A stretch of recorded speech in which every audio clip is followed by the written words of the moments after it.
दूसरी जो सूरत हाल है ये फैसल वावड़ा के हवाले से है और ये मुस्तफा कमाल साहब के हवाले से।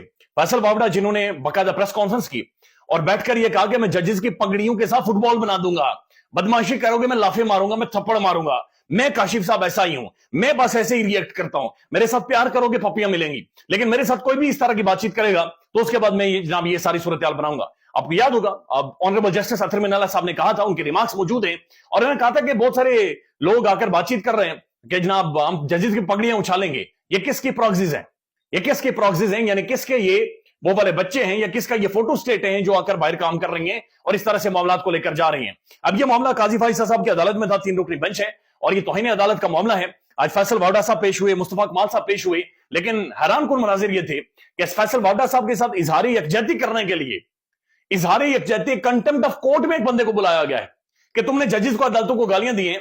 इजहारी यकजहती के लिए तकरीबन बताया जा रहा है कि 3 दर्जन तक एमएनए और सेनेटर्स वहां पर मौजूद थे। अब नून लीग के एमएनए हैं, उनका यह कहना है कि हम इतने बेगैरत हैं, इतने बेगैरत हैं कि हम यहां पर इजहारी यकजहती के लिए मौजूद हैं और हम मजबूर हैं। यानी जब जाली हुकूमत बनवाई जाए, जब कंप्रोमाइज हुकूमत हो, जब मैनेज हुकूमत हो, जब मैंडेट दिया गया हो, जब समझाया गया हो, जब नौकरी पर लगाया गया हो, तो फिर इशारे भी किए जाते हैं नौकरी करो। यानी नौकर की नखरा की, पल्ले नहीं धेला कर दी मेला मेला तो मेला मेला फिर किसी के कहने पर होगा, और पल्ले नहीं धेला और वो क्या क्या कहते हैं कि नौकर की नखरा की, यानी जब नौकर है बंदा तो नखरा की करना है। यानी उसने कहा 8 बजे उठकर चले जाए यकजहती के लिए, सर पहुंच जाते हैं।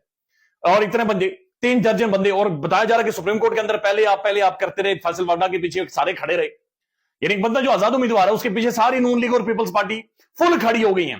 तमाम तरह एमएनएज और सेनेटर्स को वहां पर लाकर सुबह 8 बजे आंखें मलते हुए बेचारे बड़ी मुश्किल से वहां पर पहुंचे हैं। नींद पूरी नहीं है, तबाही निकली हुई है, लेकिन जाहिर है मुलाजमत की नौकर की नखरा की, जाहिर है अब नौकरी अब आपने करनी है, जाहिर है आपको दिया गया है, सब कुछ बिठाया गया, तो आपने नौकरी तो कंटिन्यू करनी है। अब मुस्तफा जो कमाल साहब है, इन्होंने भी बड़ी धमकियां दी, ये भी आजाद ग्रुप का हिस्सा है, आजाद कबीले का हिस्सा है। इन्होंने धमकियां तो बड़ी दी, लेकिन अदालत के सामने जाकर सबसे पहले धुआं इन्होंने मारा है। अदालत के सामने जाकर इन्होंने हाथ खड़े कर दिया, उन्होंने कहा सर जी मैं गैर मशरूत माफी मांगता हूं, मुझे माफ कर दें, मुझसे गलती हो गई है। अब जो गैर मशरूत माफी मांगी है मुस्तफा कमाल ने, यह गैर मशरूत माफी बुनियादी तौर पर इटसेल्फ ये कन्फेशन है या ये एतराफ जुर्म है कि मैंने जजेस की तौहीन की है, मैंने जजेस की तस्दीक की है। अब इनकी माफी तो नहीं कबूल की गई, नहीं मानी गई, लेकिन ये क्लियर इंडिकेशन है कि मुस्तफा कमाल ये मान चुके हैं कि उन्होंने तौहीन की है, जजेस की भी और अदलिया की भी। और जो फैसल वावड़ा साहब है बाहर आए, जाहिर है बड़ी परेशानी तो है, और वहां पर जाहिर हाथ बांधकर अपने वकला के पीछे भी खड़े रहे, और एक तरफ ये कहते हैं आजाद कबीले से, एक ऐसा कबीला है जो तगड़ा कबीला है, एक ऐसा कबीला है जो बहुत बड़ा कबीला है। लेकिन उसके बाद सूरत हाल यह है कि अब मामला शुरू हो गए, लेट्स सी किस तरफ जाते हैं, काजी साहब किस तरफ मामला को लेकर जाते हैं। ख्याल रखिएगा, अल्लाह हाफिज।